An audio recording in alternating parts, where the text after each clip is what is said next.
आजमी जी, Malegaon blast case का फैसला कैसे देख रहे हैं आप? मालेगांव ब्लास्ट में सबको अक्यूट कर दिया, लेकिन ब्लास्ट किसने किया वो कौन है वो तो लाना पड़ेगा आपको ना। ऐसे किसी को पकड़ेंगे और बाद में छोड़ देंगे तो एक्चुअल कौन है मालूम पड़ना चाहिए। अब देखता हूँ आगे सरकार का रुख क्या है। ये लोग इसमें से कोई भी माइनॉरिटी का नहीं था जी। अब इसमें सरकार आगे क्या करती है वो मैं वेट एंड वॉच, उसके बाद मैं स्टेटमेंट दूंगा। लेकिन सर अब ठीक है, आप सही कह रहे हैं कि ब्लास्ट हुआ, लोग मारे गए तो दोषी तक पहुंचना चाहिए, लेकिन जो निर्दोष थे आज कोर्ट की नजर में ये निर्दोष हैं और निर्दोषों को इंसाफ मिला, कम से कम इस पर तो बात करनी होगी। इनको क्यों इतने दिन तक बंद कर रखा अगर निर्दोष है तो? और ये फैसला कोई आखिरी फैसला नहीं है। बहुत सारी कोर्टों में निचली अदालत में फांसी हुई, हाई कोर्ट में फांसी हुई, सुप्रीम कोर्ट बेगुनाह छोड़ता है। अभी तो ये निचली अदालत, ये अदालत है ना, मौका अदालत है ना। अभी देखिए आगे क्या होता है। सरकार करती क्या है। लेकिन जांच एजेंसी को लगता है कि एटीएस की ओर से जो तमाम चीजें इन आरोपियों को लेकर कही गई थी वो पर्याप्त नहीं थी। इनके खिलाफ कोई पर्याप्त ऐसे सबूत नहीं मिले जिसमें इन लोगों पर यह साबित हो कि इन्होंने साजिश रचकर ये पूरा ब्लास्ट किया था। तो कम से कम शुरुआती तौर पर इस फैसले को तो मानना होगा सर। जनाब, जब छोड़ना होता है ना तो पर्याप्त एविडेंस नहीं आता है। एविडेंस कौन लाता है? एविडेंस पुलिस लाती है, एनआईए लाती है। वो किसके माध्यम काम करती है? तो जिसके लिए एविडेंस ही नहीं देंगे आप, काम नहीं करेंगे तो क्या होगा फिर? मैं इस पर कुछ ज्यादा टिप्पणी नहीं करना चाहता हूँ। जज साहब वही फैसला देंगे जो उनके पास सबूत आएगा। सबूत पूरा आया कि नहीं आया? और इसी मुझे याद अच्छी तरह से जब वहां पर जो सरकारी वकील पहले थी उन्होंने कहा था कि मुझे ऊपर से दबाव है कि आप इन आरोपियों के साथ नरमी बरतो।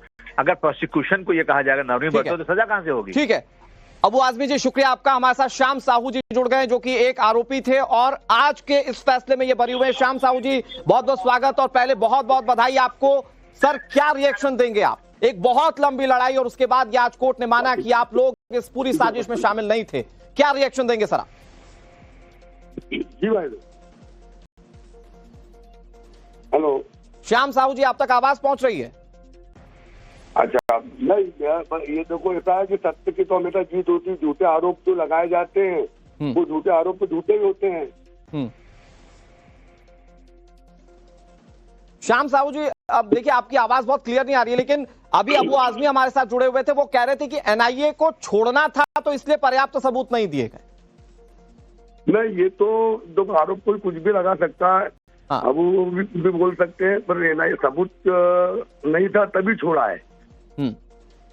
बिगर सबूत के सभी को गिरफ्तार करा था। जितने भी गिरफ्तार हुए सब बिगर सबूत के हुए थे।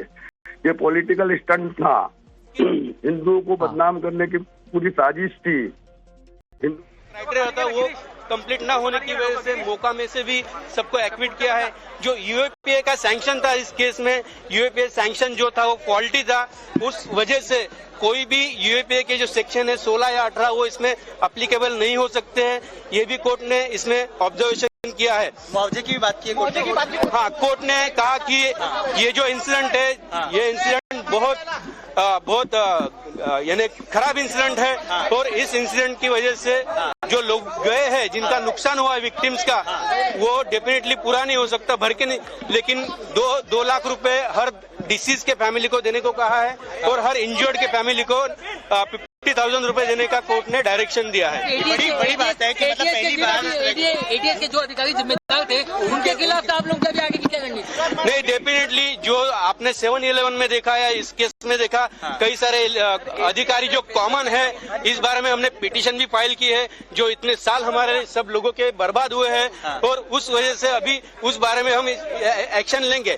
कोर्ट ने ये भी कहा है कि जो एक एटीएस अधिकारी एक नैरेटिव सामने रखा गया था कांग्रेस की ओर से, कोर्ट के फैसले से साबित हो जाता है कि भगवा आतंकवाद की कोई थ्योरी उस मामले में फिट नहीं बैठती है। क्या रिएक्शन सर आपका?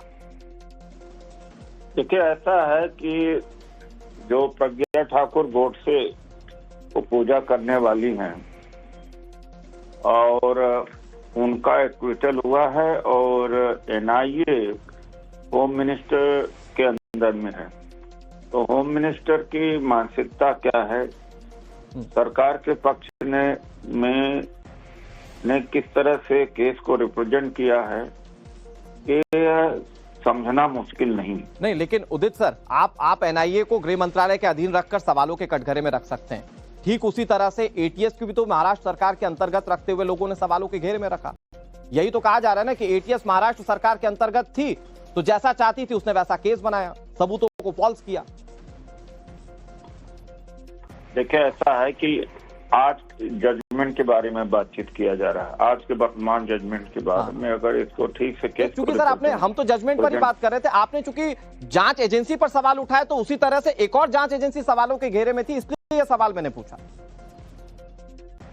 देखिए, आज की परिस्थिति में है कि जिस तरह से एनआईए ने प्रेजेंट किया केस को, उसका तो कोई मतलब नहीं होता है। एटीएस ने अगर मान लो गलत ही किया था तो एनआईए कह देती गलत है।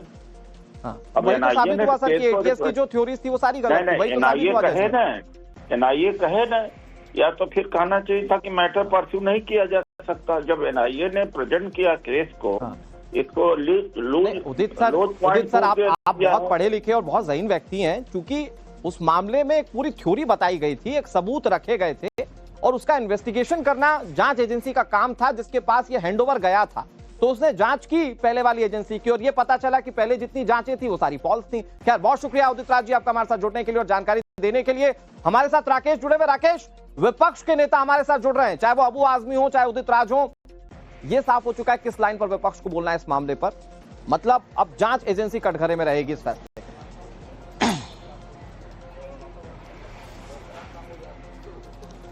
निश्चित तौर पर देखिए, जिस बात की उम्मीद थी ये वही होगा। हम पहले डिस्कस कर रहे थे कि इसके बाद एक बड़ी राजनीतिक जो प्रतिक्रियाएं हैं वो आनी शुरू हो जाएंगी। कांग्रेस जो है वो अभी भी अपने पक्ष पर कहीं ना कहीं अडिग नजर आएगी, जो साल 2008 से कहती आ गई है, और जो आज लेकिन उनके तमाम जो आरोप हैं उसे कम से कम फैक्ट्स के बेसिस पे अदालत ने जो है वो खारिज कर दिया है। अब ये आज जो जांच एजेंसी पे सवाल खड़े कर रहे हैं, ये वही अबू आजमी हैं जो कुछ दिनों पहले जब 7-11 के आरोपी जब बरी हो गए थे तब वो जांच एजेंसी उनके लिए सही थी।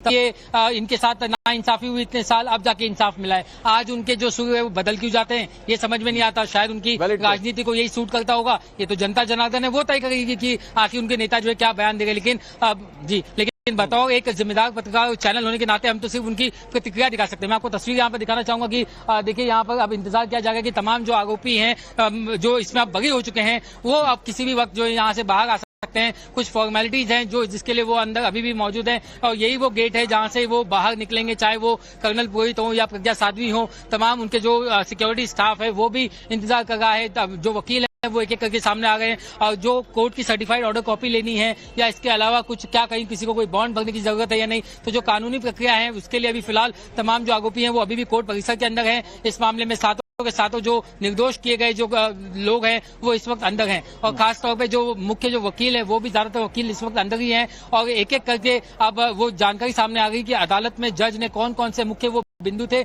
जिसके आधार पर उन्होंने बेनिफिट ऑफ डाउट जो है ना लोगों को दिया है। खास तौर से यूएपीए सेक्शन जो है वो इसमें साबित नहीं होते। उन्होंने ये भी बताया कि प्रज्ञा साध्वी जो कि संन्यास ले चुकी थी, जब उन्होंने अपने सभी भौतिक वस्तुओं का त्याग कर दिया था, ऐसे में किसी बाइक का उनका होना ये साबित नहीं कर पाए। बाइक की जो चेसिस नंबर थी वो जो है साबित। अतुल के पास चला जाता हूँ। अतुल, कोर्ट की प्रोसीडिंग में कोर्ट ने टिप्पणी की कि आतंकवाद किसी कलर में नहीं हो सकता, आतंकवाद का कोई कलर नहीं हो सकता। कोर्ट की टिप्पणी से भगवा आतंकवाद का नैरेटिव गढ़ने वालों को भी जवाब मिला है।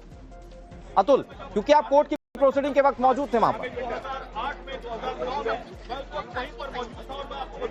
जी देखिए, प्रोसीडिंग के दौरान मौजूद थे और सबसे बड़ी बात यह है कि जितने भी आरोपी इस मामले में थे वो लगातार इस बात को कह रहे थे कि ये जो भगवा आतंकवाद